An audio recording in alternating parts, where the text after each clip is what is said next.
அனுமதி இல்லாமல் ஒரு அறைக்குள் சென்றால் அதுவும் ஒரு பெரிய விஷயம்தான். இஸ்லாமில் தனியுரிமை என்பது ஒரு சாதாரண விதி அல்ல. அது ஒரு பாதுகாப்பு, ஒரு மரியாதை, ஒரு வாழ்க்கை முறையாகும். உங்கள் அறையிலும் சமையலறையிலும் அனுமதி இல்லாமல் மூன்றாம் நபரை அனுமதிக்காதீர்கள். உங்கள் அறையும் சமையலறையும் தனிப்பட்ட இடங்கள். உங்கள் குடும்பம் நிம்மதியுடனும் நம்பிக்கையுடனும் வாழும் இடங்கள். தனியுரிமை என்பது ஒரு மனிதனின் கண்ணியத்தையும் பாதுகாப்பையும் உள்ளார்ந்த அமைதியையும் காக்கிறது.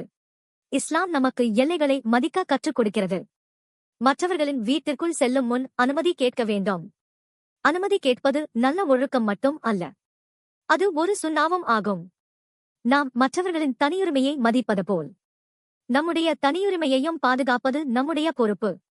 தனியுரிமை என்பது சுவர்கள் மற்றும் கதவுகள் மட்டும் அல்ல, அது நம்முடைய நடத்தை, வார்த்தைகள் மற்றும் எண்ணங்களிலும் இருக்க வேண்டும். குழந்தைகளுக்கு சிறு வயதிலிருந்தே அனுமதி கேட்பதையும் மற்றவர்களின் பொருட்களை மதிப்பதையும் கற்றுக் கொடுங்கள். ஒரு உண்மையான நம்பிக்கையாளர் மற்றவர்களின் கண்ணியத்தை காக்கிறார். அவர்களின் குறைகளை வெளிக்கொணர மாட்டார். தனியுரிமை மதிக்கப்படும் போது நம்பிக்கை, அன்பு மற்றும் அமைதி சமூகத்தில் வளர்கின்றன. இந்த அழகான போதனைகளை பின்பற்றினால் நம்முடைய வீடுகளும் மனங்களும் அமைதியான இடங்களாக மாறும். நீங்கள் உங்கள் தனியுரிமையை மதிக்கப்பட வேண்டும் என்று விரும்புகிறீர்களானால் அதேபோல் மற்றவர்களின் தனியுரிமையையும் மதியுங்கள். உங்களுக்கு உரியதல்லாத உரையாடல்களை கேட்காதீர்கள். தனிப்பட்டதை மதியுங்கள். ஆர்வத்தை கட்டுப்படுத்தல். எல்லாவற்றையும் பார்க்க வேண்டிய அவசியம் இல்லை. எல்லாவற்றையும் தெரிந்து கொள்ளவும் தேவையில்லை. பார்வையை குறைத்தல். வீட்டிற்குள் சென்றாலும் கூட உங்கள் பார்வையை கட்டுப்படுத்துங்கள். மரியாதையை காக்க கதவைத் தட்டும்போது மெதுவாக கதவைத் தட்டுங்கள். பதில் இல்லை என்றால் மரியாதையுடன் திரும்பிச் செல்லுங்கள். வீட்டிற்குள் இருந்தாலும் கூட தனிப்பட்ட இடங்களுக்கு செல்லும் முன் அனுமதி கேளுங்கள். ரகசியங்களை பாதுகாப்பது. உங்களிடம் பகிரப்பட்ட நம்பிக்கை பரப்பப்பட வேண்டியதல்ல. பின் பேச்சை தவிர்க்கவும்.